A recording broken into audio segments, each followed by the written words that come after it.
All right, diving right in today.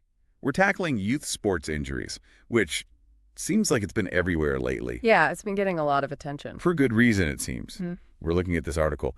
Get your kids stronger to prevent injuries. Okay, yeah, Clance Laylor.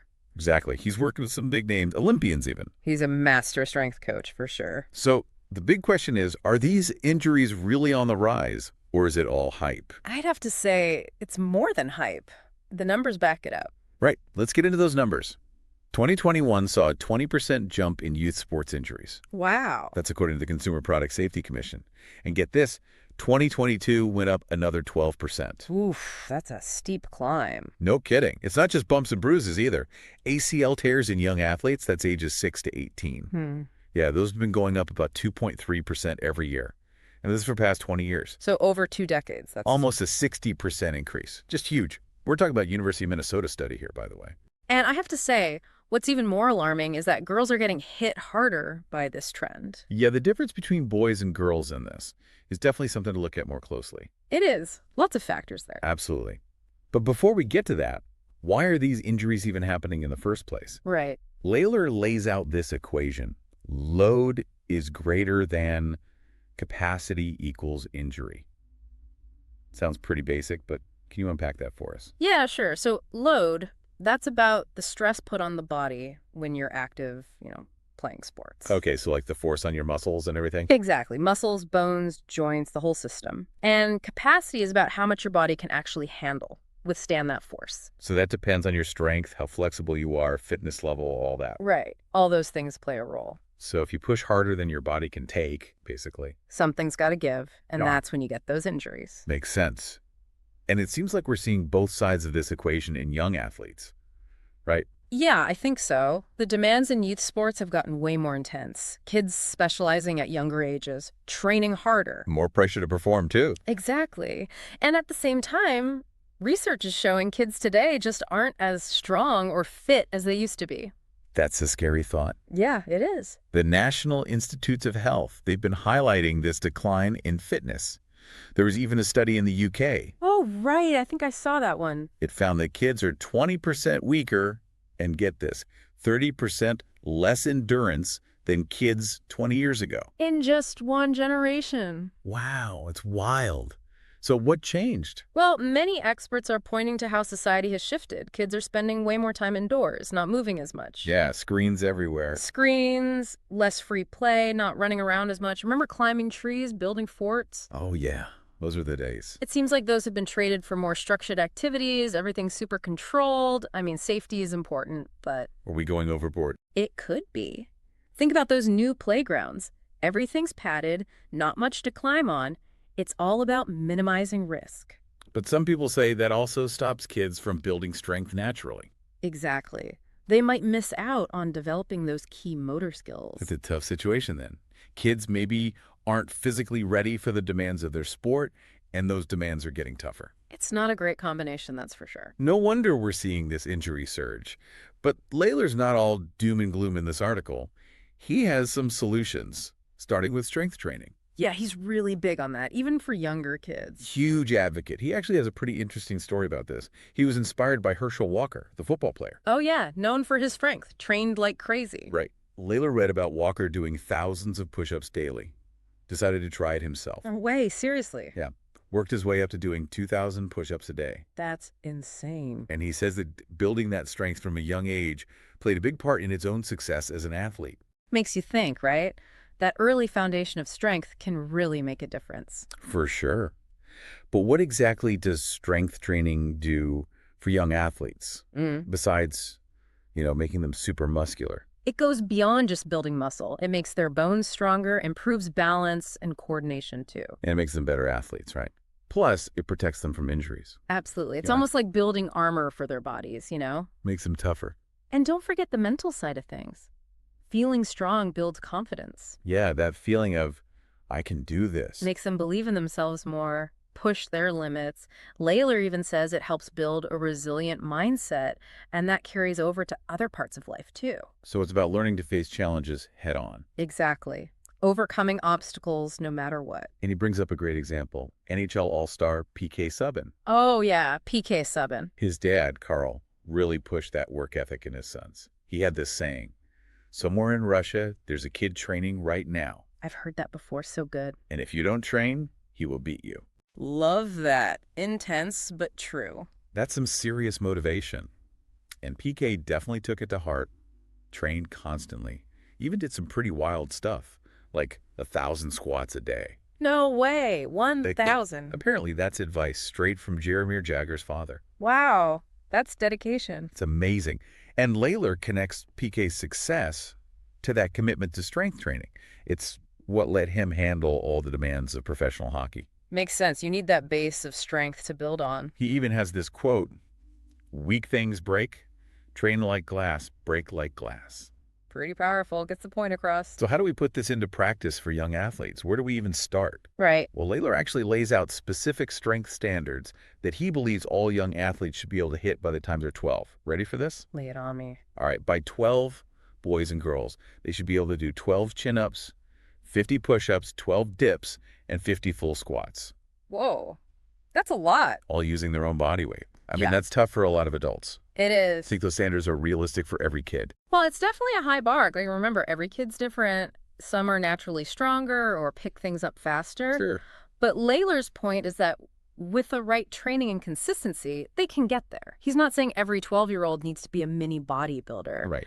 But that solid foundation of strength is just crucial for avoiding injuries in the long run.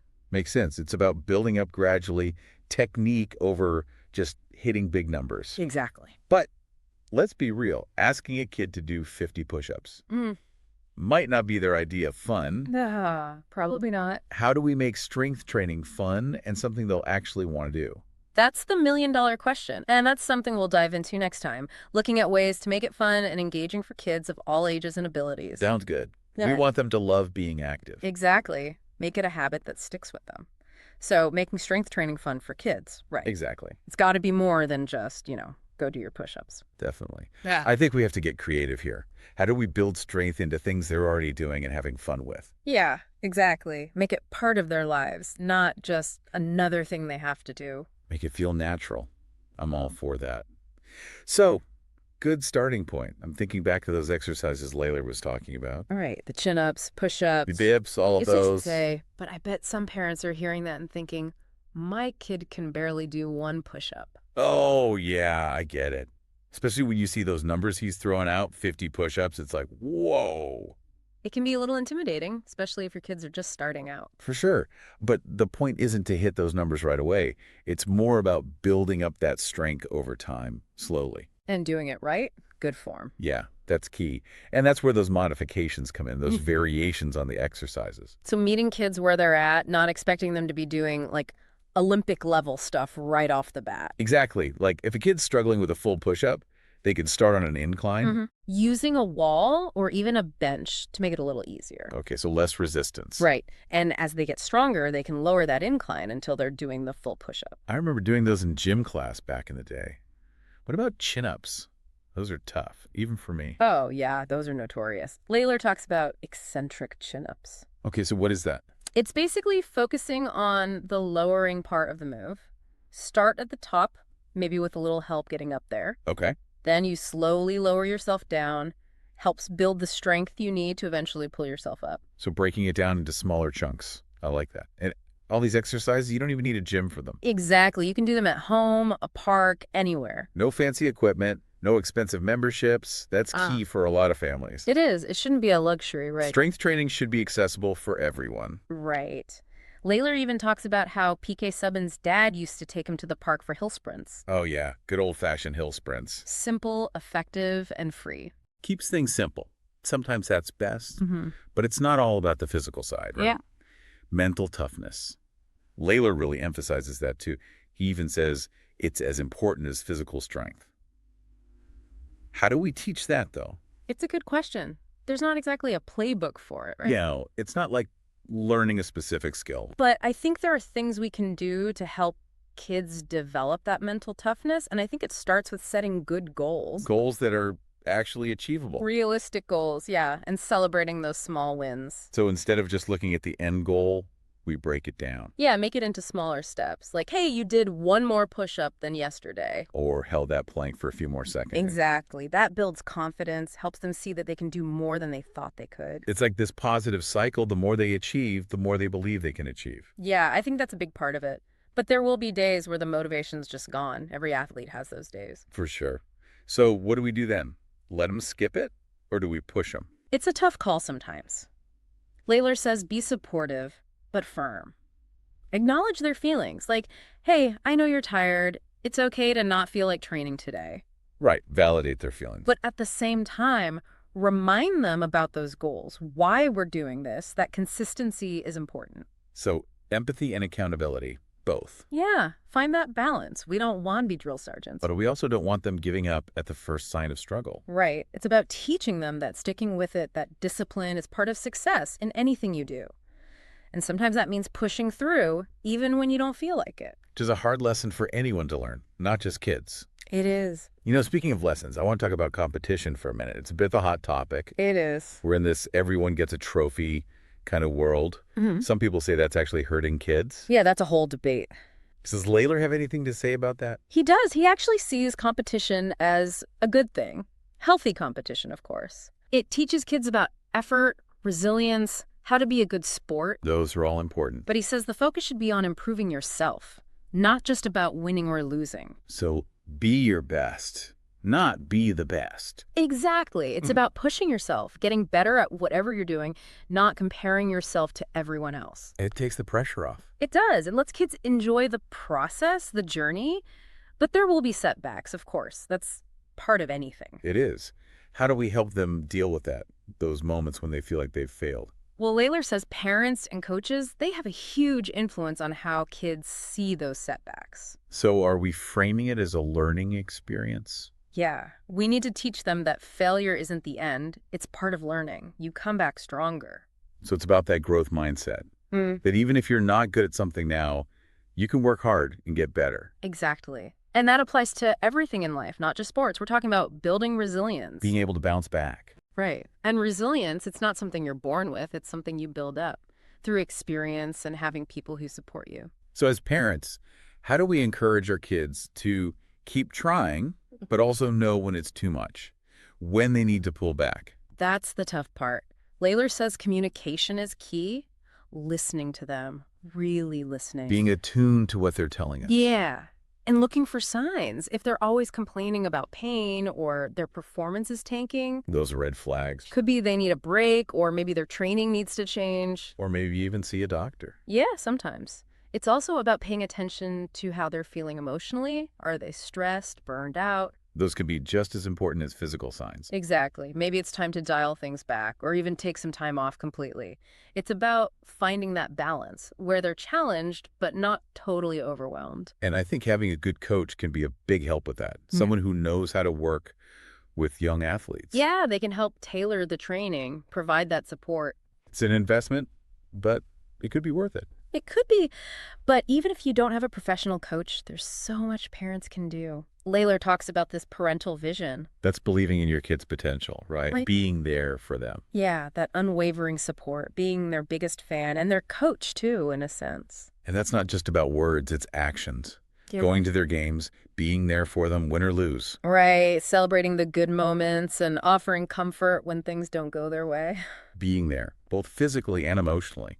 But, you know, we've talked a lot about how to do strength training, exercises, mindset, all of that. Right. But why?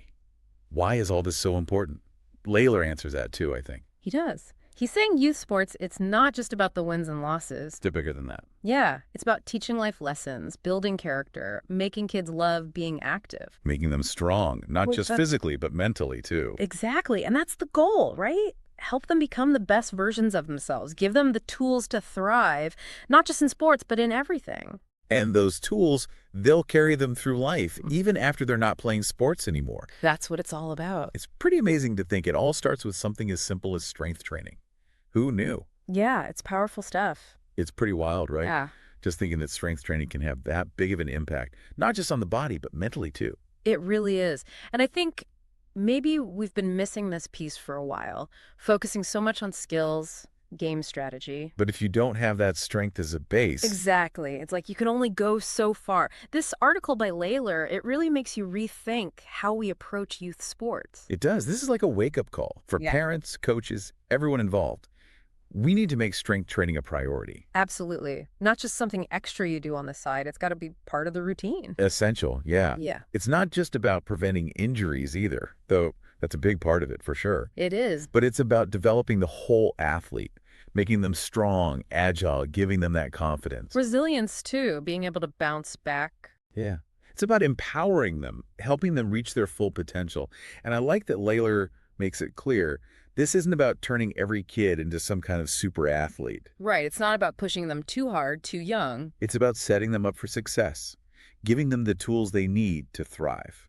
He makes a good point about starting early, building those good habits early on, Yeah, not waiting until they're older. and focusing on those fundamental movements, building that strength and mobility from the ground up. He uses that analogy of building a house, right? Oh, yeah. You got to have a strong foundation first. If you want to add those walls and the roof, the foundation has to be solid. And those bodyweight exercises, they're a great place to start. The chin-ups, push-ups, all of those. Especially if they're done right, with good form, and they're consistent. And the best part is, you can do those anywhere. No need for fancy gyms or equipment. Makes it so much easier, especially for families who might not have a lot of extra money for that stuff. Accessibility is key. Strength training, it shouldn't be just for some kids, it should be for all kids. I completely agree. And we can't forget the role that parents and coaches play. Huge role, yeah. Being supportive, setting those goals, celebrating every little win. Definitely. But also knowing when to back off a little, paying attention to the signs that a kid might be struggling. Whether that's physically or mentally. It's a Yeah. balance, right? Pushing them to be their best, but also protecting them. Yeah, it's a tough one. It's like you're their advocate, you're their mentor, you're their biggest fan. And Laylor talks about this parental vision, which I think really gets to the heart of it. It does. It's that belief in your child that you know they can do great things And you're there to support them every step of the way. through the ups and downs. It goes beyond sports too, I think. Oh, absolutely. It's about raising kids who are resilient, who believe in themselves, who aren't afraid to go after what they want. Couldn't have said it better myself. So as we wrap up this deep dive, I want to leave everyone with a little something to think about.